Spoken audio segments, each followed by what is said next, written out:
বাংলাদেশের সর্বশেষ গুরুত্বপূর্ণ আপডেট সংবাদে আপনাকে স্বাগত। শুরুতেই সংবাদ শিরোনাম, পরে বিস্তারিত। শুরুতেই জানিয়ে দিব, ছাত্রলীগের বিরুদ্ধে ব্যবস্থা নিতে কমিশন হচ্ছে, বললেন সমন্বয়ক হাসনাত আব্দুল্লাহ। সাধারণ শিক্ষার্থীদের উপর ছাত্রলীগের অমানবিক নির্যাতন, নিপীড়ন ও হামলার ঘটনায় তদন্ত কমিশন গঠন করা হবে বলে জানিয়েছেন বৈষম্যবিরোধী ছাত্র আন্দোলনের অন্যতম সমন্বয়ক হাসনাত আব্দুল্লাহ। একই সঙ্গে গত ১৬ বছর ধরে ছাত্রলীগ যাদের উপর হামলা করেছে তাদেরকে মামলা দেওয়ার জন্য আহ্বান জানিয়েছেন তিনি। এরপর জানিয়ে দিব, গণপিটুনিতে যুবলীগ নেতা নিহত, আহত আরও ৩। নোয়াখালী সদর উপজেলায় গণপিটুনিতে আব্দুস শহীদ ৪৩ নামে এক যুবলীগ নেতার মৃত্যু হয়েছে। এদিকে চট্টগ্রামে বিদ্যুৎ খাত, এত বিদ্যুৎ কেন্দ্র তবুও লোডশেডিংয়ে বিপর্যস্ত জনজীবন, শিল্প খাত। গত ১৪ বছর ধরে চট্টগ্রামে ক্ষমতাচ্যুত সরকারের ঘনিষ্ঠ লোকজনের মালিকানায় গড়ে উঠেছে ১৯টি বেসরকারি বিদ্যুৎ কেন্দ্র। এসবের পেছনে খরচ হয়েছে প্রায় হাজার হাজার কোটি টাকা। চট্টগ্রামের শিল্পকলা বা হয় এনার্জি পার্কের ১০০ মেগাওয়াটের উৎপাদন ক্ষমতার যে বিদ্যুৎ কেন্দ্রটি রয়েছে তা বন্ধই থাকে প্রায়। এছাড়াও উৎপাদনে নেই অনেক বেসরকারি বিদ্যুৎ কেন্দ্র, গড়ে সম্পূর্ণ বন্ধ থাকে ৭ থেকে ৮টির উৎপাদন। তাহলে এত কোটি কোটি টাকা খরচ করে এগুলো বানিয়ে লাভ কি? যদি দেশের মানুষের উন্নয়নে কোনো কাজেই না লাগে, তাহলে ডিমান্ড চার্জের নামে এভাবে বিদ্যুৎ কেন্দ্রগুলোকে জনগণের টাকা দেওয়ার দরকার কি? এ বিষয়ে গুরুত্বপূর্ণ সংবাদ জানাবো, সঙ্গেই থাকুন। এবারে জানাবো, জাতিসংঘে ভাষণ, প্রশংসায় ভাসছেন ডক্টর ইউনূস। বিশ্বব্যাপী প্রশংসায় ভাসছেন বাংলাদেশের অন্তর্বর্তীকালীন সরকারের প্রধান উপদেষ্টা, নোবেল বিজয়ী অর্থনীতিবিদ অধ্যাপক ডক্টর মোহাম্মদ ইউনূস। গত শুক্রবার রাতে জাতিসংঘের সাধারণ অধিবেশনে দেয়া ভাষণের পর তাকে অভিনন্দন এবং শুভেচ্ছা জানাচ্ছে অনেকেই। এবারে জানাবো, প্রথমবার সুদ খাতে ব্যয় লক্ষ কোটি টাকা ছাড়িয়ে গেল। ২০২৩-২৪ অর্থ বছরে খরচ ১,১৪,০০০ কোটি টাকা। এই প্রথমবারের মতো সরকারের সুদের ব্যয় লক্ষ কোটি টাকা ছাড়িয়ে গেছে। গত ২৩-২৪ অর্থ বছরে সুদ খাতেই খরচ করা হয়েছে ১,১৪,০০০ কোটি টাকা। এর আগে আর কখনোই সুদ খাতে এত বিপুল পরিমাণ অর্থ খরচ হয়নি। শেখ হাসিনা যে পরিমাণ ঋণ এনেছে, এ কারণে ১,১৪,০০০ কোটি টাকা সুদ দিতেই বাংলাদেশ সরকারের খরচ হচ্ছে। এতে বেড়ে যাচ্ছে নিত্য প্রয়োজনীয় পণ্যের দাম।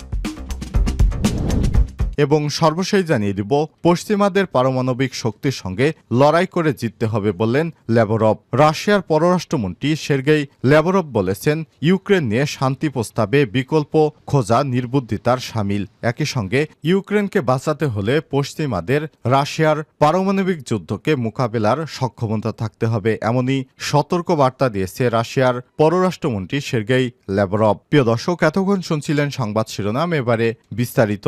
তবে তার আগে বন্ধুরা, অনুরোধ থাকবে এই সংবাদটিতে একটি লাইক দিন। এই চ্যানেলে আপনি নতুন হয়ে থাকলে আমাদের সংবাদটি দেখতে দেখতে চ্যানেলটি সাবস্ক্রাইব করে রাখুন। কমেন্ট করে আপনার মূল্যবান মতামত জানিয়ে দিন বন্ধুরা, আপনি বিশ্বের কোন দেশ থেকে বা বাংলাদেশের কোন স্থান থেকে আমাদের সংবাদটি দেখছেন এবং শুনছেন। এবারে বিস্তারিত। গণপিটুনিতে যুবলীগ নেতা নিহত, আহত আরও ৩। নোয়াখালী উপজেলা গণপিটুনিতে আব্দুস শহীদ ৪৩ নামে এক যুবলীগ নেতার মৃত্যু হয়েছে। এ সময় গণপিটুনির শিকার হয়ে আরও ৩ জন গুরুতর আহত অবস্থায় হাসপাতালে চিকিৎসাধীন রয়েছে।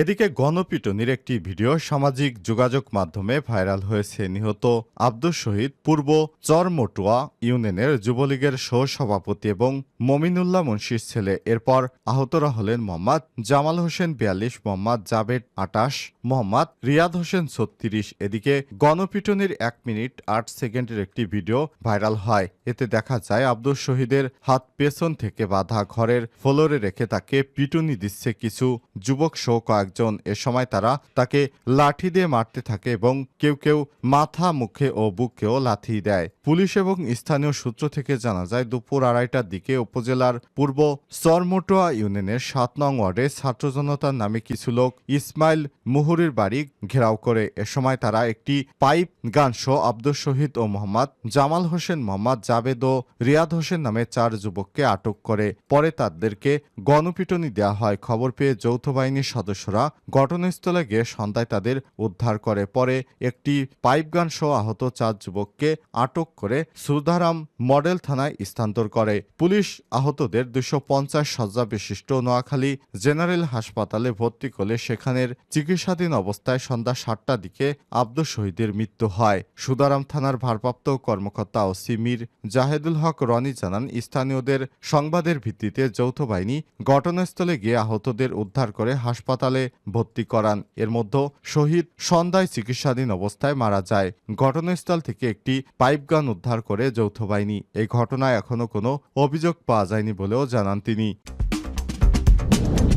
ছাত্রলীগের বিরুদ্ধে ব্যবস্থা নিতে কমিশন হচ্ছে, হাসনাত আব্দুল্লাহ। সাধারণ শিক্ষার্থীদের উপর ছাত্রলীগের অমানবিক নির্যাতন, নিপীড়ন এবং হামলার গণতদন্ত কমিশন গঠন করা হবে বলে জানিয়েছেন বৈষম্যবিরোধী ছাত্র আন্দোলনের অন্যতম সমন্বয়ক হাসনাত আব্দুল্লাহ। একই সঙ্গে গত 16 বছর ধরে ছাত্রলীগের নৈরাজ্য, হামলা, নির্যাতন, নিপীড়নে যারা যুক্ত ছিলেন, বিশ্ববিদ্যালয় এবং হল প্রশাসক, তাদের বিরুদ্ধে মামলা দায়ের করতে হবে বলেও জানান তিনি।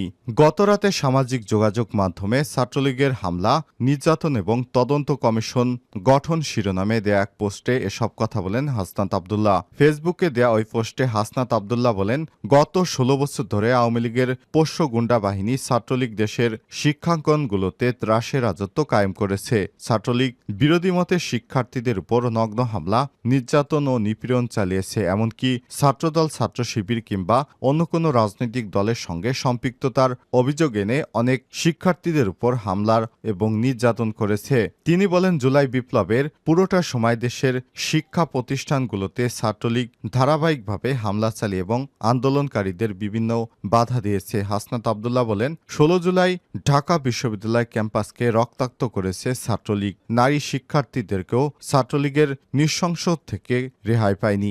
ঢাকা মেডিকেলকে মনে করা হচ্ছিল কোনো যুদ্ধে আহত ক্যাম্প। এই নরপশুরা সেদিন ঢাকা বিশ্ববিদ্যালয়ের ভেতরে চিকিৎসাধীন অবস্থায় হামলা, নির্মম নজির স্থাপন করেছিল। এ সময় তিনি আরো বলেন, জুলাই বিপ্লবে ক্যাম্পাসগুলোতে হামলাকারী ছাত্রলীগের নেতাকর্মীদের বিরুদ্ধে মামলা দায়ের করার জন্য বিশ্ববিদ্যালয় প্রশাসন, হল প্রশাসন এবং শিক্ষার্থীদের নিয়ে আগামীকাল গণতদন্ত কমিটি গঠন করা হবে।